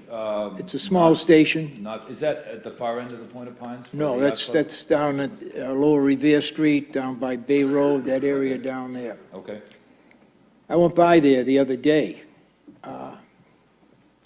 There's nothing but weeds and trash in that, out where that infall there, where the water should be going into Okay, yeah. and pumped into the, and I wonder if we're doing anything to correct that. If we're doing anything to correct the Eastern County ditch, that, as you know, right on the marsh there, overflows and causes a lot of problems in the neighborhood. Are we doing anything to correct that? And if so, what? yep, sure. Let me try to run through those. So with respect to the Oak Island tide gate itself, I think I was just trying to use that as an example. So with a tide gate with a stormwater pump station behind it, lowers the water table behind the tide gates. I wasn't directly involved in all the details of that project, but it's my understanding there was a mechanical failure and there was other issues with that. So it was more illustrative than specific. With respect to the stormwater system and what's being done, there are multiple projects this year where we're doing tide gates and other stormwater work to keep the ocean that you described in your area Can from you be, coming can you back be up. specific? I don't have the full list with me, but we've got a series of plans that have been reviewed and approved by the city and by DEP, and I'd be happy to sit with you and go through those plans and show you point by point what's gonna be done. Off the top of my head, I don't have them, but we do have that information, Counselor. Well, I'm available anytime you want to Okay. do that. Be happy to. The other question is, what are we doing to get that Eastern County ditch cleaned? I was just trying to work through that. The next one, the pump stations that you brought up, a couple of the speakers before me talked about the operation and maintenance responsibilities that the city has. And to the DPW's credit, the personnel there does an incredible job with significantly less manpower and equipment than they need to really operate it if you looked at comparable cities. So I think when it comes to an issue like some of those maintenance activities, there just frankly aren't enough manpower and hours in the day for them to get to every one of them. And when you defer maintenance like that, over time, it starts to lead to the problem of failed systems. So I think that I know that there's gonna have to be an effort by the city to address the operation and maintenance issues. So the city and others on the team from Brown and Caldwell, the legal department, are all working to help you with that answer. With respect to the Eastern County ditch, the loan orders that were approved last year included planning and investigation money, and as part of the comprehensive program that we've submitted to EPA, we've prioritized and listed areas to investigate, and those ditches and that stormwater system are part of the work that we're actively starting to investigate, as Nick said, when the winter sort of breaks and over the next few weeks. And you will see folks out in the ditch measuring the sediment, looking for damage, concrete that's failing, that type of thing, so that we can identify what the city has to do to fix pieces of it that they're responsible for and that their system ties into, and then what potentially could be something that we'd have to go to the state for and ask for more assistance because it's their assets that are in play. Well, as you know, you cannot sidecast Correct. anymore. You can't just take the stuff out and put it to the side.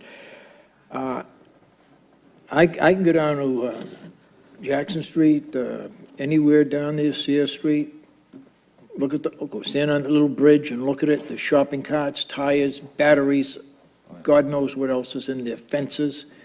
And I think until we get that out of there, then that ditch is not serving the purpose it should be. It's probably operating at about 30% capacity, if that. And So to use a health analogy, it's almost like when you get blockages and you have to do some sort of catheterization or a stint or whatever you might want to call it to clean it up. In a very, very simple terms, your stormwater system's like that. If it's plugged with sediment, the stormwater that should be flowing through it can't flow through it at the rate that it used to, and something needs to be done. What we're trying to do, and the mayor's been very aggressive in directing us to do, is make sure that if that's a problem that belongs to a state agency, that Revere just doesn't step in front of it and spend money to fix things that aren't your responsibility. We point it out to the folks that are responsible for it and make sure that it's fixed. Well, that Jackson Street pump station, I think that would take a couple of guys probably about a day to clean it out down there so the water would flow. Thank you, Mr. Chairman. Thank you. Thank you, Mr. President. Councilor Guanasso. Mr. Vice President. Mr. Chairman, to me, what I'm hearing tonight and what I've been seeing over the past few years is very, very encouraging. I recall very clearly some years back when we had our residents coming before us complaining about sewage coming back into their homes, complaining about constant flooding of and infiltration of sewage into their properties. It was very, very discouraging. And it was the city's fault, based on many, many, many, many years of neglect. We were gracious enough to say 80 years back, well, maybe they allowed when they first put in the water systems and the sewage and the infrastructure that they were thinking it was going to last for 100 years. That wasn't really their intent. But what happened was the people put in position and power to correct the infrastructure never took it upon themselves to do the right thing. They saw the neglect, they knew the neglect, they knew it had to be attended to. Any one of us could experience by looking down a ditch and see the infrastructure was corroded, and it was corroded for the past 40 years. No attention. Lo and behold, we get a court degree against us. We have to seek outside sources to help us. CDM comes in very qualified. We're doing wonderful things for our community. And unfortunately, these wonderful things that we're doing for each and every one of our citizens of our city cost money. Every good thing costs money. But we're attending to the needs of people that the outcry is unbelievable. Secondary to the fact that we now have 10 to 15,000 more residents than we ever had before. And that's what we can account for. God knows it's probably closer to 20,000. How many flushes of the toilets, how many turning on the faucets are creating to the disaster that exists? It's yeoman's job that we're doing now, but we're doing something not only for us right now, of which we're 40% complete, we're talking about the future. And everybody has a thought in mind to protect the future. Well, this is what we're doing. And we're doing it, unfortunately, with this additional cost that was given by our forefathers and passed on to us with this court degree. So we have to handle that also. Is it an unfair burden? Of course it is. We get charged with the cleanup of the Boston Harbor. I, for one, when I was a young boy fishing off Revere Beach, I used to see the discharge coming from Lynn. Why? I went there. I was fishing one day with my brother-in-law. We're in the boat. And I said, what's this pink and blue thing there? And we're pulling in the fish. And he started to laugh at me. He says, you don't know what that is? That's the surge. That's why we're here fishing. And pollock was jumping on. They were jumping off out of the water into our boat. That was how many were there. So this discharge was occurring many, many years ago. And this is what was happening throughout this whole region. So now we're paying for those pains, and we're paying dearly. I don't blame anybody who receives a water bill and gets upset. But put a little picture on that upsetness. Picture 50 years of neglect. Picture our responsibility to make certain that no one has discharge going into their properties. That's the worst thing that can possibly happen to anybody. You know, it's beside the health factor. It's just unbelievable. And we used to have them coming in that it's 4 feet in their basement. A finished basement, they want to enjoy the quality of life in their home, and they got 4 feet of sewage discharge in their property. That's not right. So what we're doing something right. And I think that, you know, and I share the pains of people. We have a senior citizen program where we give a reduction to their water rate, and we try to help them that way for people who can't afford it. But I see a lot of people who can afford it, and they complain. They complain about everything anyway. I am so upset with the concern of not taking on the responsibility that we have for the future. We built all these beautiful schools, and we're all proud of it. Cost money. Everything, beautiful football field, athletic field, finally, costs money. Everybody is going to be so proud of this community. We have to think of imaginary ways. We have to come up with some financing to make sure that the future that's going to gain all this benefit pays for some of it. And that we have to work out. I'm concerned about the Little League not operating this year because I just sent $150 from a Hellfield sign. So I want them. I want the kids to enjoy their sport, and I want them to go and have recreation in a great fashion. I think that's wonderful, and I'm proud of what we're accomplishing at St. Mary's. These are things that, how many years do you go to St. Mary's and see, you'd be down there and you'd be swatting, there'd be mosquitoes eating you up. You had to wear a mask to stay down there to watch a 7-inning game.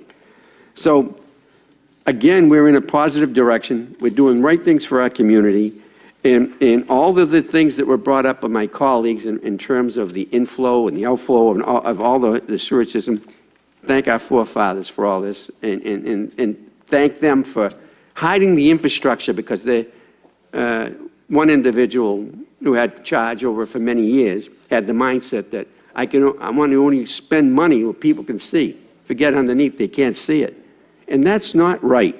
We're doing something for our community that's right for now, and it's right for the future. So be proud of what we're doing.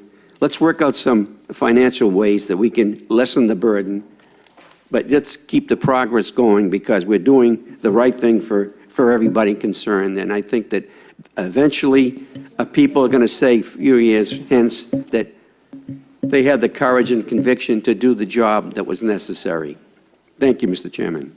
Thank you, Councilor. Councilor Zambudo. Thank you, Mr. Chairman. You know, there's a lot been said here tonight, and we're stuck with this consent decree.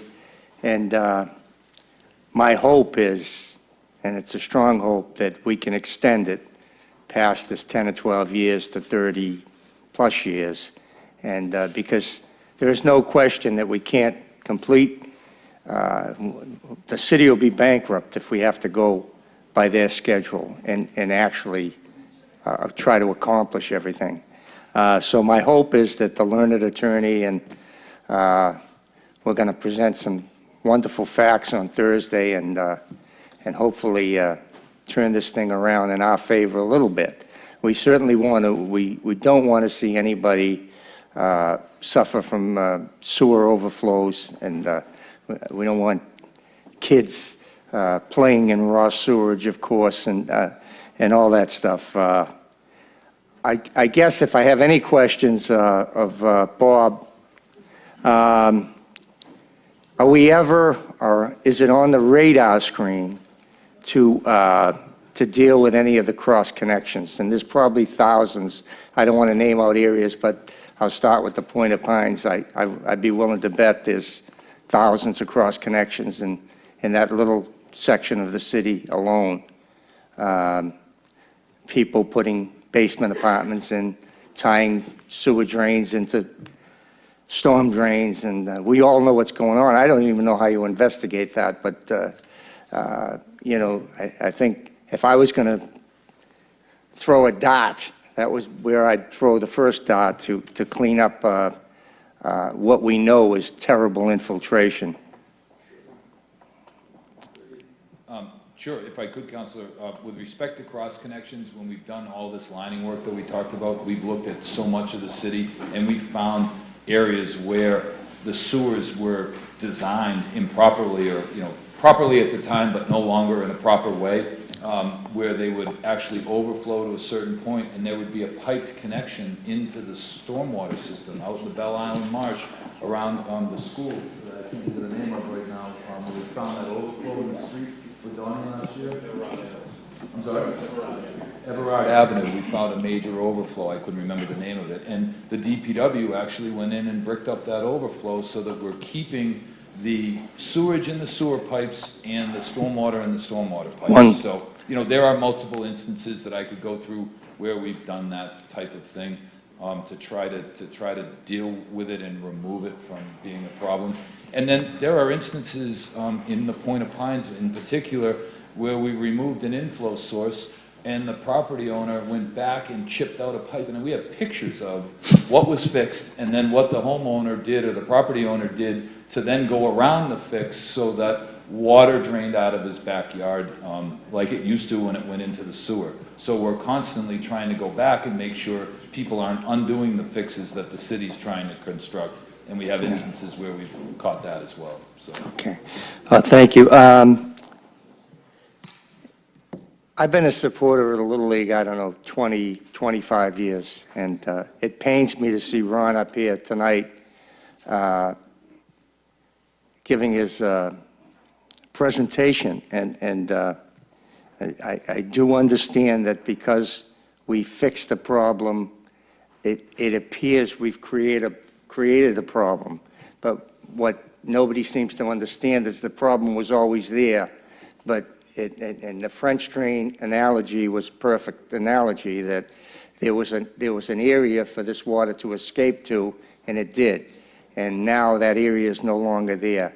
But what I do want to clear up is I know that I'm going to get some calls tonight from citizens who heard the fact that we're about to spend $3 million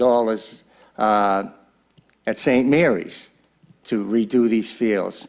And what was talked about very softly and not a lot of people heard it is that the city owns that property now, and we're allowed to spend that money, and we're replacing a ball field that we took to build the school, the Hill School. And I want to fix McMacken Field, but the only way we can is if there's an arrangement worked out. We can't spend money on private property, and I just want the people, especially the people, I know most of the people in this room understand that, but the people at home are hearing that, boy, they're spending $3 million at St. Mary's, why aren't they going to spend money at McMacken? It's not apples for apples. It's a totally different thing, and hopefully we can come to some sort of an arrangement that we can make this work, but it really starts with ownership, and it's some serious discussions that have to be worked out, and I really want to see the kids play there, and I don't know if my treasurer sent my check in for the sign, I still intend to, no matter what happens, but the key is that we want to fix down there, but it's going to take some tough decisions by the board, and I know everybody's ready to step up and make that happen, but it's not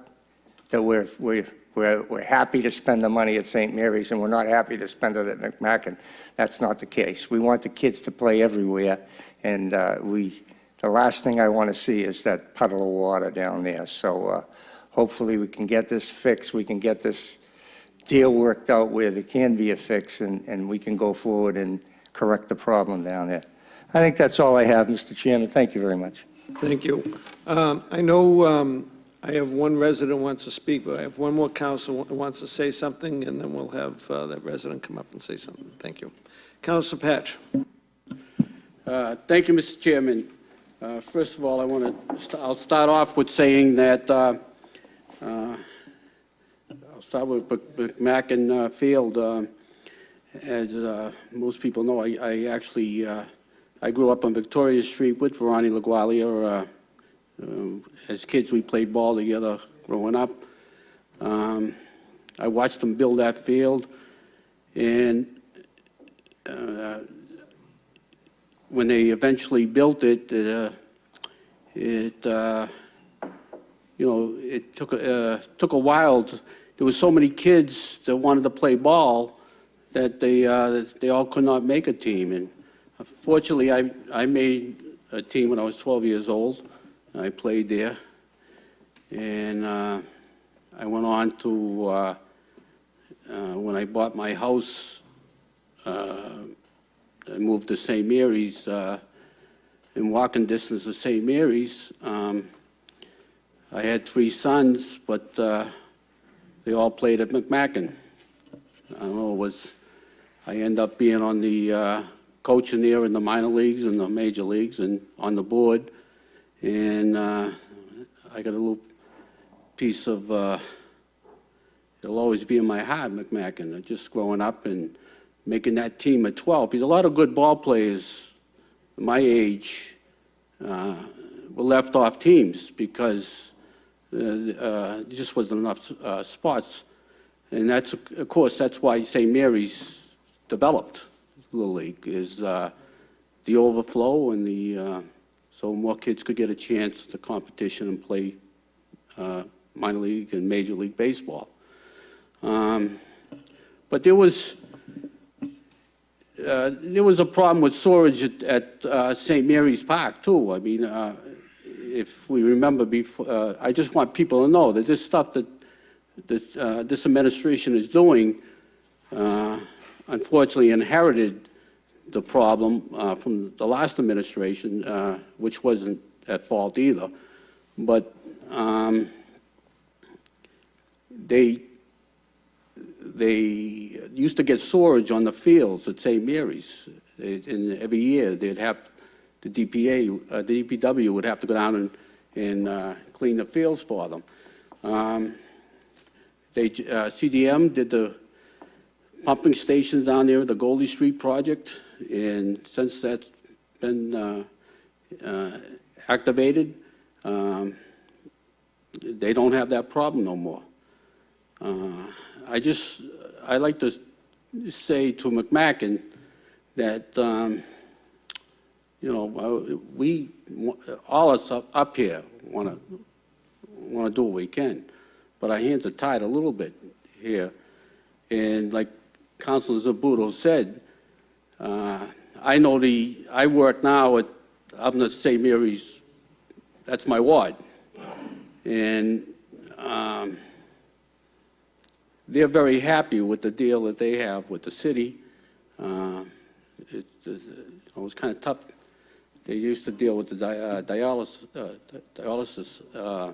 the church. And I just think that a deal can be worked out, that maybe we can help each other out.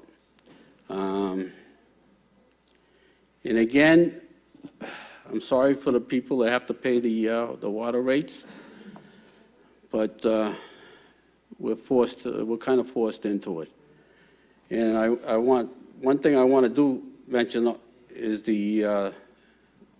that Councilor Haas brought up was the outside water meters. I'm not for a new system without an outside water system. I mean, I spent money to put an extra meter in to take care of my sprinkler system in my pool and my outside water. And I know many people in the city have done also. So there's got to be an answer. There's got to be a way to correct that problem.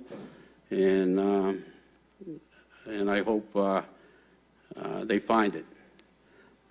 Thank you, Mr. Chairman.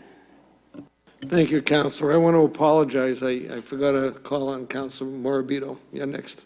Then we'll have Bob come up. Thank you, Mr. I just want to make a few quick statements. Mr. Ron LaGuardia, I thank you for your heartfelt comments. I can relate with the people of who live around McMacken Park. I played Little League there growing up, and it hits me hard too. I find it troubling, as many people do, how a problem escalates for so many years. And I think a lot of the residents around here brought up a good issue, a good point that you made. How is it that McMacken Park was maintaining the flood issues in the past and continuing each year with opening season and playing throughout the whole season? But I think Bob Budden did a very good job clarifying that basically the city piping system acted as a French drain. And in order for us to relieve the issue, it was a burden on the park, and that was unfortunate. But when all is said and done, you know, I feel sure the city had 80 years of deferred maintenance on the pipings, but we've had 80 years of experience with McMacken Park. I know the city is limited because of consent decrees and what they can do financially.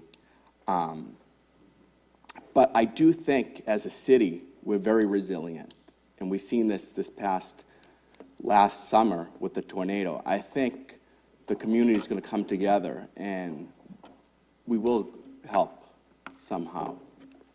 You know, I can't sit by and just not help. You know, if it takes me personally to fundraise, do whatever I can, that's what I'll do to help you.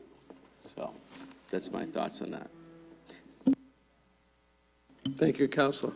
One more, Bob. Counselor Janino. Thank you. I think a lot of councilors have expressed similar issues tonight that we're all facing in the city. As far as the field goes, I think it's heartbreaking to see. You drive by it, and it's not a puddle, it's a swimming pool. And it's horrible that you look at that was a place that children used to be able to play, and now it's not a place, I don't think it's safe to walk by because that water has to be contaminated. And what makes me nervous is, you know, whether we want to believe it or not, it is getting warmer, and that water is going to be especially dangerous when we do get into the summer and there are mosquitoes and we do face these issues. So I hope that we can figure out something before that time, and I want to see kids playing in that park this summer because we are extremely limited for green space in the city, and we are not in a position that we can have a park that's not usable. So I truly, truly hope that we can find a solution to that because it's really it's an asset to our city, and it's a beautiful piece of property that we really need to be doing everything in our power, even though we may be limited, to help fix. As far as the meters, that was another question that several people have brought to my attention.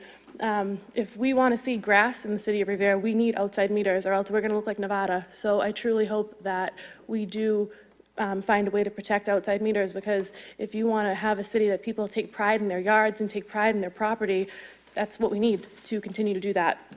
Last, I just have one quick question that we haven't brought up in terms of water issues. Orvis Road, I'm not sure if anyone's familiar with the issue in Orvis Road, but there's a tremendous flooding issue on the lower end. So if anyone, just a quick moment on that, or where that stands. I'm sorry, Councilor, Orvis? Orvis Road, yep, it's in Ward 6. We are aware of that, yes. Awesome. Is that kind of on the totem pole, one of the main issues? Is that a sanitary issue? Is that a sewerage issue? Or what's going on over there? Thank you. Just was conferring with Mr. Stringy, and that's one of the situations, as Frank was just saying, where there's no drainage on the street now. So in order to fix the problem, it's not repairing something that already exists, but it's constructing something new. And there are so many areas like that around the city that we are trying to balance and prioritize those and do some repair and some stabilization and some new construction each year. We can get back to you on the specifics of that, but it's on our radar screen. Thank you. Is it okay if I just follow up on that? I just want to add one Go more ahead, thing, Mr. because Mayor. it plays into the whole McMacken thing, too. So there's areas in this city, as you've heard all night, no fault of you, and no fault of anybody here, and no fault of anybody currently in our building department, but they were allowed to build without any drainage systems. And so, you know, naturally, that presents a whole other set of circumstances separate and apart from the consent decree. The gentleman from McMacken, Ron LaQualia, was saying, you know, there were plans to build those condos up on Revere Beach Parkway, where drainage presumably was to go out onto the parkway, and once they're built, the drainage is coming onto the field.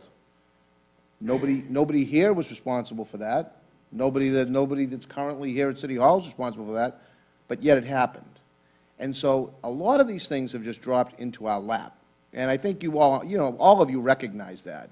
But it's just the magnitude. Like every day or every week, it seems, I learn something else, I hear something else that just, I shake my head, and it's just hard to believe that decades upon decades upon decades have landed in our collective laps right now. And so, that's why, it's important, really, that we have dialogue, that we work together, that we all understand what we're trying to do. This is going to be a long-term fix. But again, it's in response to a long-term problem. So, but I just wanted to talk about that, because that's just another set of problems that the city has. We've got homes that were built where there's no drainage system, and why? I wish I knew. So, just wanted to bring that up, Council. Thank you, Mr. Mayor. Bob? While Bob's coming up, I just want to recognize Anthony Mareshi from Congressman Catherine Clark's office in attendance, so hear what's going on and hopefully help us with DEP and EPA. So thank you. Name and address for the record, sir. Rob Solovich, 11 Barrett Street, Revere. I just wanted to say a couple of things. I just wanted to thank you guys for, and Councilor Janino, for having this forum on water and sewer rates. I think it's important for the people to have an opportunity to question some of the people in the government about the issues. Most people have to work, and they have to work to pay these rates, and they don't have time. But I have to tell you, the lack of transparency in city government and the lack of transparency in the mayor's office is really part of the biggest problem. I mean, trying to get answers to questions is very difficult, whether it's about financing for the new stadium, how much the final cost of the McKinley School is going to be, or whether or not, how you're calculating sewer costs. Honest figures seem very hard to come by. In spreadsheets, they don't add up. I mean, it's really a problem. I attempted to get information on how water and sewer rates were calculated, and it took me about 7 months to get anything. I had to go through the Secretary of State's office, file a Freedom of Information, involve the city solicitor, go upstairs to the treasurer, downstairs to the water guy, back upstairs to the treasurer, all to get a piece of paper that really could have been faxed to me in 5 minutes if someone was inclined to do that. But that's not the way it's operated.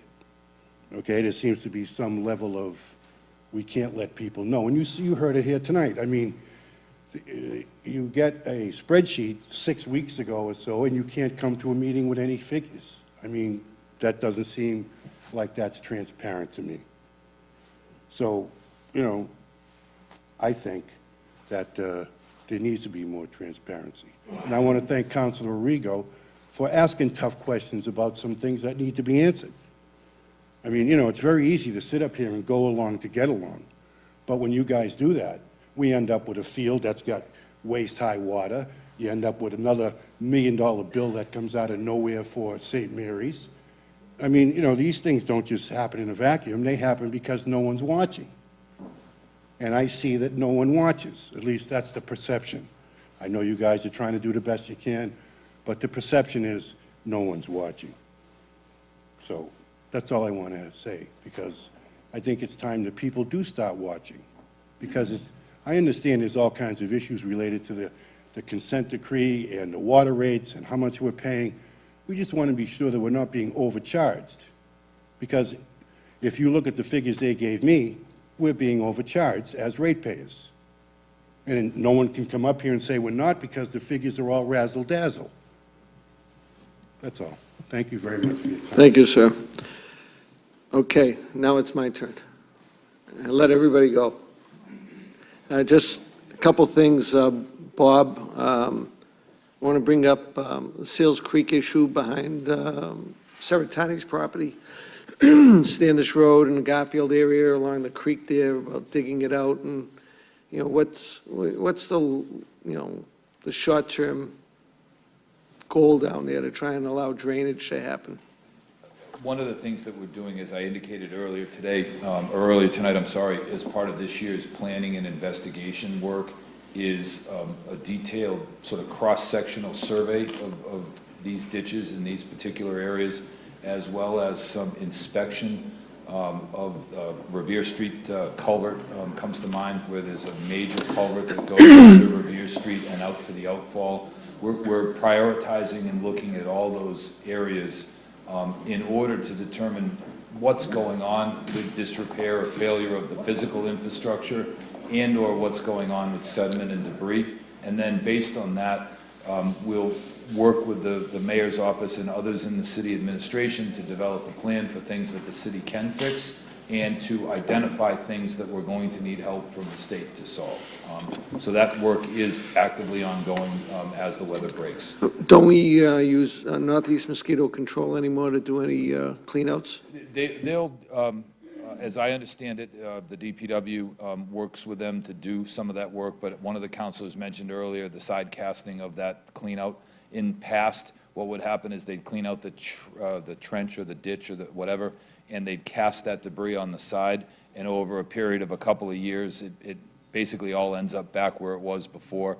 One of the issues with that debris is it's often contaminated with road runoff, petroleums, greases, other issues that are a problem, and therefore the disposal of that material is potentially very expensive. So the issue is making sure that the state agencies that are responsible for that infrastructure manage their responsibility and deal with those, not only capital costs, but operational issues as well. And then if there are areas where, like the Jackson Street Pump Station, where there's maintenance issues that the city needs to do, then we'll identify those and make sure that the resources are allocated to do that work. Okay. That's the only, believe it or not, the only question I had, because that's one of my concerns I have down there. But two things I want to remind everybody about is, and I can't emphasize anymore, is this sump pump amnesty program. The folks out there have to make the call. They have to call a city engineer, make an appointment. It doesn't cost anything to be inspected, and it won't cost you anything to have the work done.